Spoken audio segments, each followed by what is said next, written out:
Doctor ಈಗ ಹೇಗಿದಾರಪ್ಪ? ಏನು problem ಇಲ್ಲಮ್ಮ, ಡಿಸ್ಚಾರ್ಜ್ ಮಾಡಿ ಇವ್ರನ್ನ ಕರ್ಕೊಂಡು ಹೋಗ್ಬೋದು.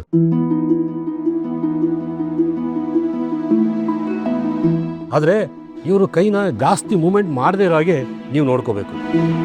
ಮತ್ತು ಇನ್ನೊಂದು ಇಂಪಾರ್ಟೆಂಟ್ ಅಂದರೆ ಈ ಗಾಯದ ಮೇಲೆ ಯಾವುದೇ ಕಾರಣಕ್ಕೂ ನೀರು ಬೀಳಬಾರ್ದು.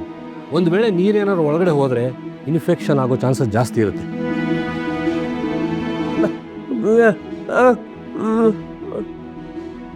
ನೋಡಮ್ಮ, 2 ದಿವಸಕ್ಕೊಂದ್ಸಲಿ ಬಂದು ಡ್ರೆಸ್ಸಿಂಗ್ ಮಾಡಿಸ್ಕೊಂಡು ಹೋಗಿ. ನೋಡಮ್ಮ, ನಿಮ್ಮ ತಂದೆ ಪುಣ್ಯ ಮಾಡಿದ್ದಾರೆ, ಅವರಿಗೆ ಡಯಾಬಿಟಿಸ್ ಇಲ್ಲ. ಒಂದು ವೇಳೆ ನಾವು ಡಯಾಬಿಟಿಸ್ ಇದ್ದಿದ್ದರೆ ಈ ಗಾಯ ಬೇಗ ವಾಸಿ ಆಗ್ತಿರಲಿಲ್ಲ. ಅದಿಲ್ಲದೆ ಇರೋದ್ರಿಂದ ಆದಷ್ಟು ಬೇಗ ಹುಷಾರಾಗ್ತಾರೆ. ಹಾಗಿದ್ರೆ ಅಪ್ಪನ ಕೈ ಮೊದಲಿನ ಥರ ಆಗುತ್ತಲ್ವಾ ಡಾಕ್ಟರ್? ಖಂಡಿತ ಆಗುತ್ತಮ್ಮ, ಆದರೆ ಸ್ವಲ್ಪ ಸಮಯ ತಗೊಳುತ್ತೆ. ಈಗ ಮಕ್ಕಳಿಗೆ ಅಥವಾ ಯಂಗ್ಸ್ಟರ್ಗಾದರೆ ಆದಷ್ಟು ಬೇಗ ವಾಸಿ ಆಗಿಬಿಡುತ್ತೆ. ಇವರಿಗೆ ಏಜ್ ಆಗಿರೋದ್ರಿಂದ ಮೂಳೆಗಳೆಲ್ಲ ತುಂಬ ವೀಕ್ ಆಗಿದೆ, ಹಾಗಾಗಿ ವಾಸಿ ಆಗೋದಕ್ಕೆ ಸ್ವಲ್ಪ ಟೈಮ್ ತಗೊಳುತ್ತೆ ಅಷ್ಟೇ. ಯಾವುದೇ ಕಾರಣಕ್ಕೂ ನೀವು ಪ್ಯಾನಿಕ್ ಆಗಬೇಡಿ. ನೀವು ಪ್ಯಾನಿಕ್ ಆದರೆ ಇವರು ಧೈರ್ಯ ಕಳ್ಕೊತಾರೆ. ಇವ್ರನ್ನ ತುಂಬ ಹುಷಾರಾಗಿ ನೋಡ್ಕೋಬೇಕು. ನಾನು ಮಾತ್ರೆ ಟಾನಿಕ್ಸ್ ಎಲ್ಲ ಬರ್ಕೊಡ್ತೀನಿ, ಅದನ್ನು ತಪ್ಪದೆ ಕೊಡ್ತಾ ಬನ್ನಿ, ಆದಷ್ಟು ಬೇಗ ಹುಷಾರಾಗ್ಬಿಡುತ್ತೆ. ಸರಿ doctor, thank you so much. Thank you ಡಾಕ್ಟ್ರೆ, ನಿಮ್ಮಿಂದ ತುಂಬ ಉಪಕಾರ ಆಯಿತು. ಶ್ರೀನಿವಾಸ್ ಸರ್, ನಾವೇನೇ ಟ್ರೀಟ್ಮೆಂಟ್ ಮಾಡಿದ್ರು ನಿಮ್ಮ ಕಾನ್ಫಿಡೆನ್ಸ್ ಮೇಲೇ ಬೇಗ ವಾಸಿ ಆಗೋದು.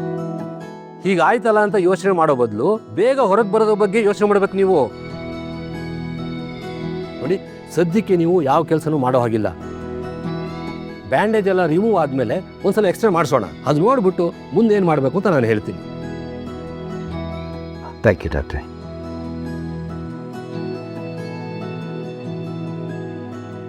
ಅಪ್ಪ ಹೊರಡೋಣ.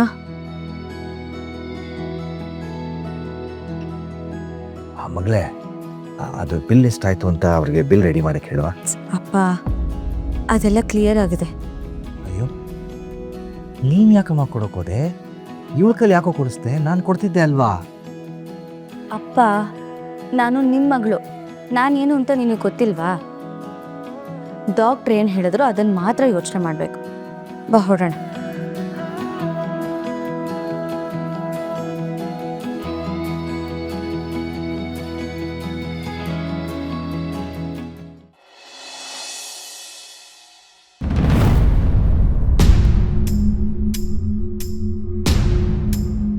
ಮಾವ, ಇವತ್ತಿಂದ ನಿಮ್ಮ ಸಾವಿನ ದಿನಗಳ ಕೌಂಟ್ ಡೌನ್ ಶುರು ಆಗುತ್ತೆ.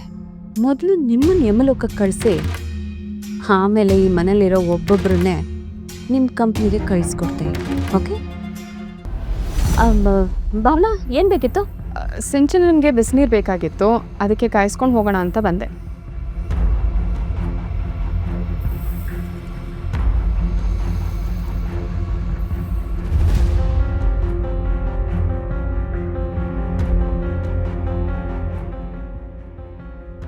ನೀವೇನು ಮಾಡ್ತಿದ್ರಿ? ಅದು ಮಾವನಿಗೆ ಹಾಲು ಕಾಯಿಸ್ಬೇಕಿತ್ತು, ಅದಕ್ಕೆ ಬಂದೆ. ಬೇಡ ನೀಲು ಅವರೇ, ನಾನು ಆಗಲೇ ಕೊಟ್ಟು ಬಂದೆ.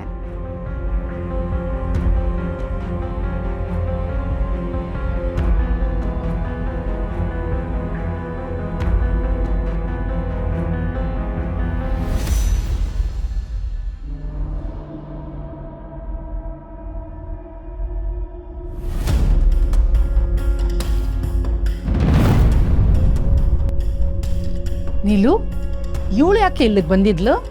ಸಿಂಚನಂಗೆ ಬಿಸಿನೀರು ಬೇಕಿತ್ತಂತೆ, ಅದಕ್ಕೆ ಕಾಯಿಸ್ಕೊಂಡು ಹೋಗೋಕೆ ಬಂದಿದ್ಲು. ಇವಳೇನೆ ಕಾಳಜಿ ಮಾಡೋದು? ಹೆತ್ತು ಹೊತ್ತು ಸಾಕಿರೋಳು ನಾನು. ನನಗೆ ಗೊತ್ತಿಲ್ವಾ ನಾನು ಹೇಗೆ ನೋಡ್ಕೋಬೇಕು ಅಂತ? ನೀವು ಮಾಡೋಕ್ಕೆ ಬಿಡಬೇಕಲ್ಲ ಅತ್ತೆ. ಮನೆಯವ್ರನ್ನೆಲ್ಲ ತನ್ನವ್ರಾಗಿಸ್ಕೊಳ್ಳೋಕ್ಕೆ ಈ ಕೆಲಸ ಎಲ್ಲ ಮಾಡ್ತಿದ್ದಾಳೆ. ನನ್ನ ಮುಂದೆ ಇವಳ ಆಟ ಎಲ್ಲ ನಡೆಯಲ್ಲ ಬಿಡು. ಆದ್ರೆ ಏನು ಮಾಡಲಿ, ನನ್ನ ಮಗಳು ಇವಳ ಮಾತನ್ನೇ ಕೇಳ್ತಾಳೆ, ಅದಕ್ಕೆ ಸುಮ್ಮನಿದ್ದೀನಿ. ಇಲ್ಲ ಅಂದಿದ್ರೆ ಇವಳನ್ನ ಯಾಕೆ ನಾನು ಮನೆ ಒಳಗೆ ಬಿಟ್ಕೊಳ್ತಿದ್ದೆ ಹೇಳು? ಅದು ಸರಿ ನೀಲು, ನೀನೇನು ಮಾಡ್ತಿದೀಯಾ? ಅತ್ತೆ, ಅದು ಮಾವಂಗೆ ಹಾಲು ಕಾಯ್ಸಕ್ಕೆ ಬಂದಿದ್ದೆ. ಓ ಸರಿ ಸರಿ, ತುಂಬ ಬಿಸಿ ಕೊಡಬೇಡ ಅವ್ರಿಗೆ, ಕಾಯಿಸಿದ್ಮೇಲೆ ಆರಿಸ್ಬಿಟ್ಟು ಕೊಡು.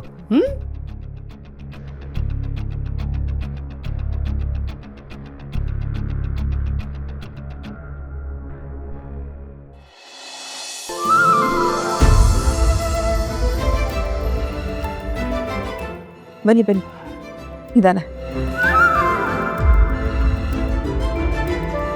ಆಯ್ಸಾಯ್ತಾ? ಏನಿಲ್ಲ ಲಕ್ಷ್ಮಿ. ಮಾವ ಹೇಗಿದ್ದೀರಾ ಮಾವ? ಅಯ್ಯೋ, ಹೀಗೆಲ್ಲ ಆಗೋಯ್ತು. ಅಣ್ಣ ಹೇಗಿದ್ದೀರಾ ಅಣ್ಣ? ನಾನು ಚೆನ್ನಾಗಿದ್ದೀನಮ್ಮ. ಏನೋ ಒಂದ್ ಸ್ವಲ್ಪ ಕೈಗೆ ಪೆಟ್ಟಾಗಿದೆ ಅಷ್ಟೇ. ನನಗೇನು ಆಗಿಲ್ಲ, ಗಾಬರಿ ಮಾಡ್ಕೊ. ನೋಡೆ, ಕಣ್ಮುಂದೆನೇ ನೋಡ್ತಾ ಇದ್ದೀವಿ ಏನಾಗಿದೆ ಅಂತ. ಹಾಂ, ಆದರೂ ಆರಾಮಾಗಿದ್ದೀನಿ ಅಂತ ಹೇಳ್ತಾರೆ.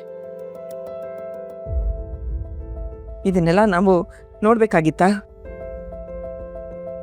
ಲಕ್ಷ್ಮಿ, ನೀವು ಹಿಂಗೆ ಗಾಬರಿ ಮಾಡ್ಕೊಳ್ಳೋದ್ರಿಂದ ನನ್ನ ಕೈ ಬೇಗ ಗುಣ ಆಗುತ್ತಾ?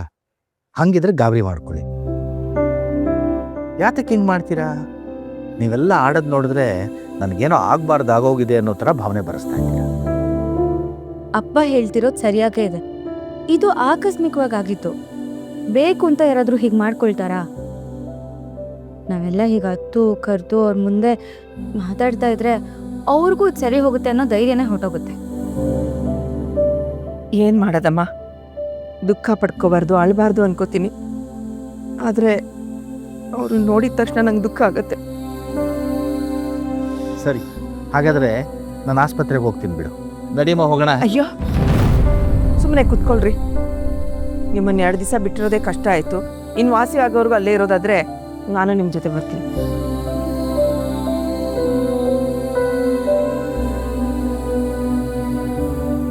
ಅಣ್ಣ ನೋಡಿದ್ರ, ನನ್ನ ಗೆಳತಿಗೆ ನೀವು ಅಂದರೆ ಅದೆಷ್ಟು ಪ್ರೀತಿ. ಅವಳ ಪ್ರೀತಿಗೆ ಬೆಲೆ ಕಟ್ಟಕ್ಕಾಗಲ್ಲಮ್ಮ.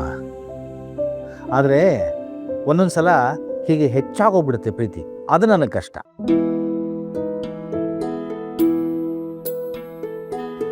ನಾನು ಮಾವಂಗೆ ಊಟ ತರ್ತೀನಿ. ನಾನೇ ನಿಮ್ಗೆ ಊಟ ಮಾಡಿಸ್ತೀನಿ. ಅಣ್ಣ ಮತ್ತೆ ಯಾವಾಗ ಆಸ್ಪತ್ರೆಗೆ ಹೋಗ್ಬೇಕಂತೆ? ಒಂದು 3-4 ದಿನ ಬಿಟ್ಕೊಂಡು ಬನ್ನಿ ಅಂತ ಹೇಳಿದಾರಮ್ಮ. ಹಾಗೆ ರಿಪೋರ್ಟ್ಸ್ ಪ್ರಕಾರ ಅವ್ರು ಹೇಗೆ ರಿಕವರ್ ಆಗ್ತಿದ್ದಾರೆ ಅಂತ ನೋಡಿಕೊಂಡು ಮುಂದೆ ಏನು ಮಾಡಬೇಕು ಅಂತ ಹೇಳ್ತೀನಿ ಅಂತ ಹೇಳಿದ್ರು ಡಾಕ್ಟರು.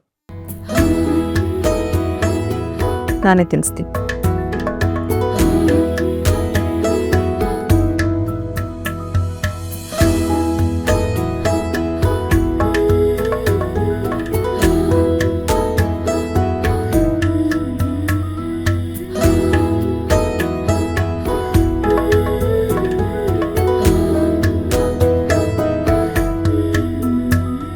ಲಕ್ಷ್ಮಿ, ನನ್ನ ಕೈ ಹಿಂಗಾಗಿದ್ದು ಒಳ್ಳೇದಾಯ್ತಲ್ವಾ? ನೋಡು, ನಿನ್ನ ಕೈಯಿಂದ ತಿನ್ನೋ ಅದೃಷ್ಟ.